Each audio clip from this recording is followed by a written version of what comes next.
Hello, my name is Willie Wisely, and welcome to Watercolor Editions, a music podcast that takes you deep inside a series of new acoustic singles I've created, celebrating 40 years of being a songwriter.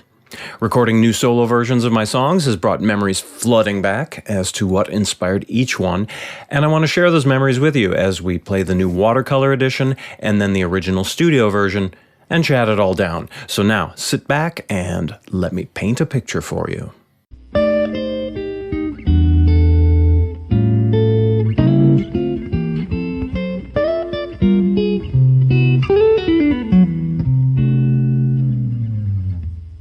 A lot of people can brag that they had a song written about them. For instance, the early Beatles groupie Polythene Pat.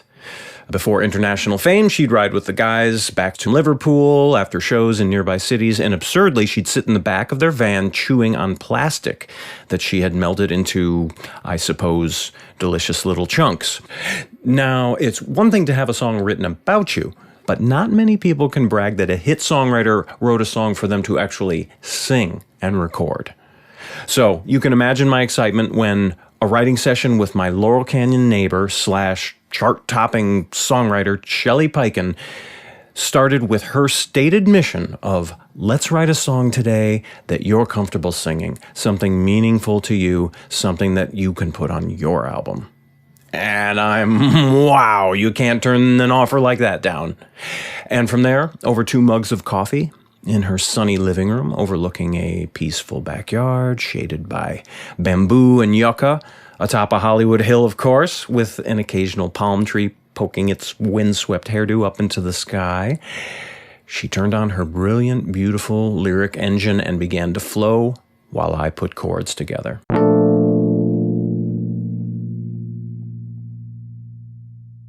Now, a few years earlier, John Fields, the producer for my 2019 album Face the Sun, which is where It's Better Not to Care would first be released, he had intentionally introduced Shelly and I at a party. It was actually a concert I threw in my own backyard in Laurel Canyon, and John had joined me on stage that night to perform Nowhere Man by the Beatles.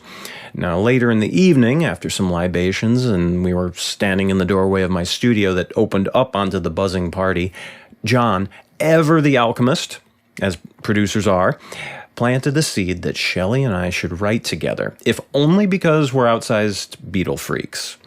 And to prove it, Shelly told us about her new song titled George and John, which, in the pantheon of Beatle reference songs, has got to be the most emotionally loaded in history. You've got to check it out. George and John by Shelly Peiken, Peiken. Link is in the description. But back to Shelly's living room where we were writing. I continued to weave chords, and since she was dedicated to writing me a bespoke set of lyrics, I set about building a harmonic structure that would keep my fingers dancing. And as I went deeper in, sweetening the chords, she singing over the top, me looping sections again and again, Shelly would go detail crazy, improving how the lyrics syncopated with the phrases to the rhythms, making change to the words. At one point, I made the mistake of taking a break. I was a little overloaded myself. So many possible chord combos to choose from, which ones are working, which is too much, too little, and I just stopped playing. "Don't stop!" She said. Keep going, she cracked at me.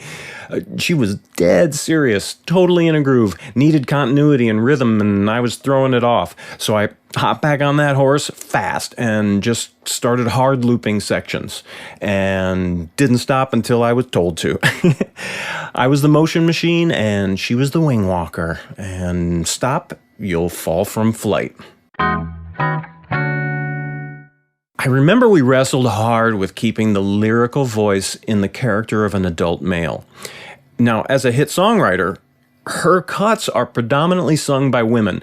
Meredith Brooks, Christina Aguilera, Brandy, Jessie J, Britney Spears, The Pretenders, and tons more, of course, and some men. But Shelly's wheelhouse was really to express emotions in a feminine way, and we had to be deliberate to stay on the male.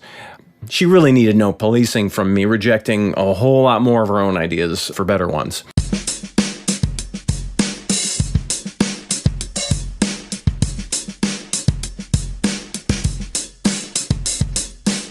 Now, after our session, I could not stop playing this song for months. All I wanted to do was perfect it and feel my fingers and voice lunge and parry, and I heard so many delicious details and so much emotional dynamicism, if that's a word. So I kept tweaking the chord structure and the transitions between parts, and I added touches like finger snaps and percussive knocks on the body of the guitar.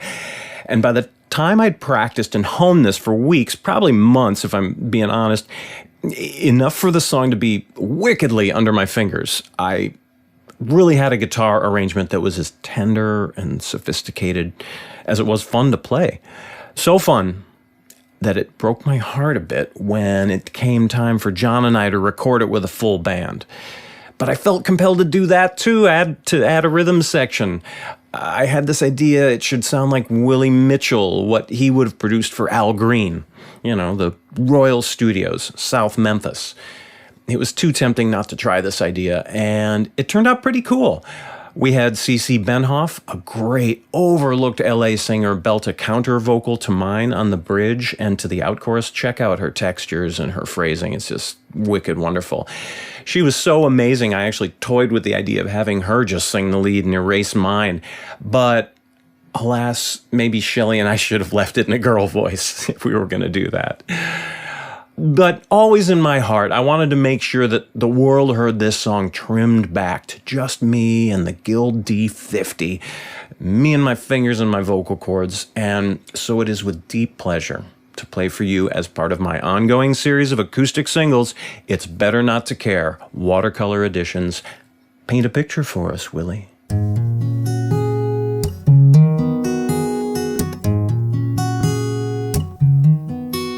You keep saying that you'll call, but I'm not even on your short list. If I told you you'd ignore me, this I know. Truth is, I'm petrified you're gonna go and pass me by and drag my poor heart with you when you go. Oh, I spend all my time wondering why all in love's not fair. Come to the conclusion, it's better not to care.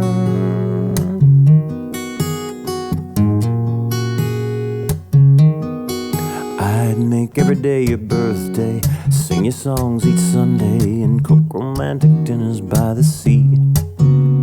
If you'd only put that book down, stop telling me the world's round, lift your eyes and notice me.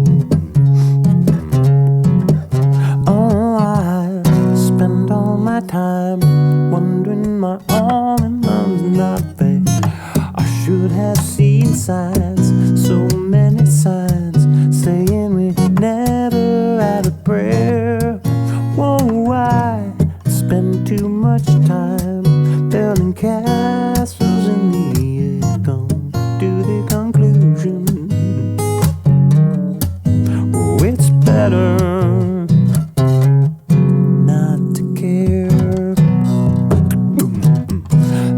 be someone who can flip a hard switch, turn it on and turn it off so easy.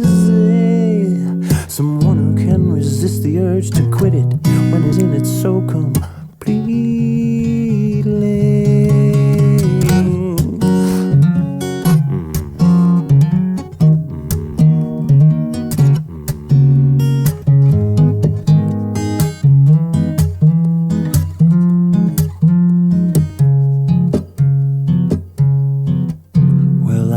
Let you go, it's getting late and you have no idea. I don't wanna go through this again. Maybe we're just better off as friends.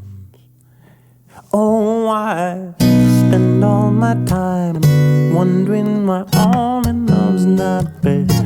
I should have seen signs, so many signs, saying we never had a prayer.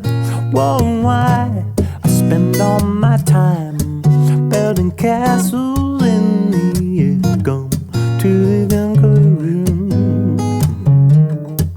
oh, it's better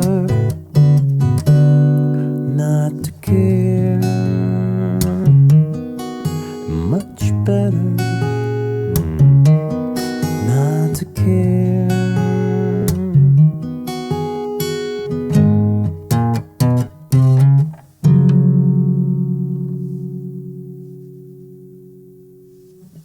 That was It's Better Not to Care, Watercolor Editions, the 10th in my year-long series of acoustic singles celebrating 40 years a songwriter. As John Fields and I built up the full band version of It's Better Not to Care for the Face the Sun album, we did so using a demo vocal that I'd sung quietly. And it was a voice from down in my chest, thinking that the song would be more seductive to listeners if I just kept it down there. And it would make the longing that was embedded in the lyrics perhaps more pronounced. So my low guide vocal acted as a roadmap for first Peter Anderson to cut the drums in my Laurel Canyon studio, right in the spot where I had met Shelly a few years before. Then I added some funky electric guitar that I frankly didn't know I had in me. John played bass and organ.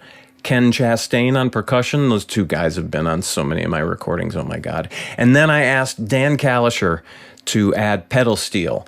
And when we finally got his track, we muted the original acoustic guitar, the thing I worked on the hardest, of course, and the track seemed actually mostly done. But I wanted to improve the lead vocal now, and I thought capturing it on one of John's expensive mics might be really cool, so I asked him if we could track at his studio in the Valley, a real studio where I'd feel pressure to give a special performance. I even invited our old buddy Mike Rickberg to come down and just be a cheerleader for me. He was all over my sessions for She in 1996, so I thought this would be a lovely return to have him sitting on the couch with John next to him.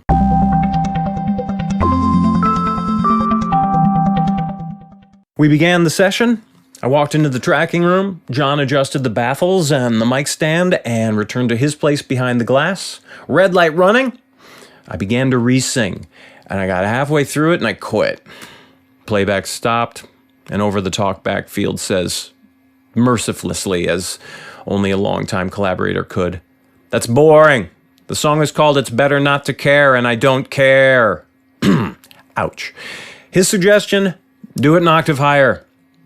Oh man, I immediately knew that would be difficult because the key we'd chosen to work in, which was a long, foregone, unchangeable decision, the melody would quickly go sky high out of my range, and I told John as much. And he shrugged and said, "Then I'll tune it if you can't make the notes. Just give me good stuff." I must have moaned because that seems like cheating to me when he added, "I work with the best vocalists in the business. Everyone needs it. I'd rather energize your first takes and just get the good stuff and fix it." And at that point, I really couldn't argue. The technology enables singers to give off-the-cuff performances, right? So we don't have to worry about technical delivery. Basically, it's a tool to get artists out of their own heads. And that's exactly what I did. I went out of my head, screaming and bellowing the lyrics, finding places in my voice that I'd never sung before. And this was easily the most difficult lead vocal I'd ever sung. And all the way through it, I felt physically pushed and actually not a little out of control. It took so much out of me that by the time I sang the whole song twice and then barely started a third take, I just said, "I'm done. Vocally, emotionally, I'm done." And then John's voice came over the talkback. "Now I care." So that's his version of a compliment. I asked Mike with great doubt, "Mike, what do you think? Is it too histrionic, or am I coming in and out of falsetto too abruptly?" And blah, blah, blah, blah, blah. And like only an old friend could, he said, "It's fine, Bill." The name he uses for me to deflate my ego. What are friends for, right? So before I float away in my ego hot air balloon, here it is, the original studio recording of It's Better Not to Care. Paint a picture for us, Willie.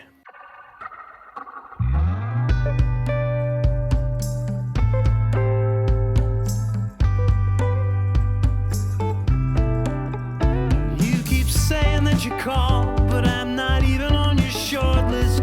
If I told you, you'd ignore me, this I know. Truth is, I'm petrified. You're gonna go and pass me by and drag my poor heart with you when you go.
better off as friends.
That was Better Not to Care from my 2019 album Face the Sun, featuring C.C. Benhoff on vocals and produced by John Strawberry Fields, written with Shelly Peiken.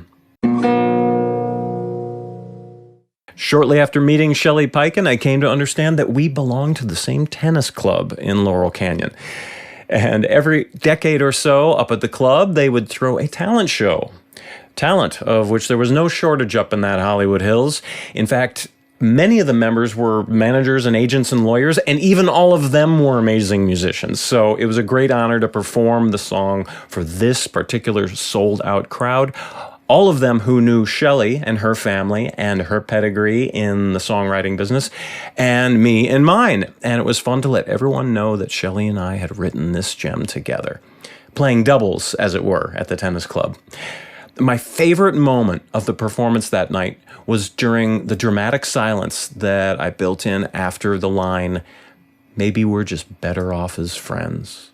Someone in the crowd just aches out loud to the heartbreak of this line.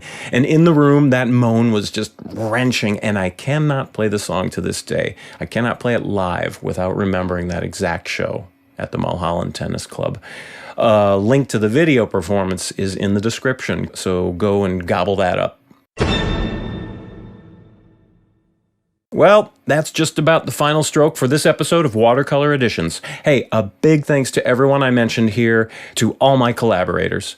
Please also be aware that Shelly Peiken is a prolific blogger on matters of the song, and you can check her out at the link in the description, shellypeiken.com/blog.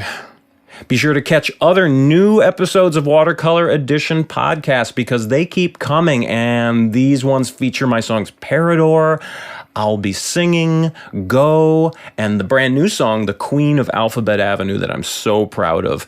There are many more of these episodes to come, dropping roughly every other Wednesday until either you or I can't stand it no mores. But know this, there's about 290 songs yet to go. CDs of the album Face the Sun are available at my Bandcamp page, along with an array of cassettes, t-shirts, posters, and vinyl too. And I can sign all that stuff for you. Link is in the description. And lastly, hit that subscribe button, and don't miss the next Watercolor Edition when we'll put my song Cannot Love You Enough up on the easel.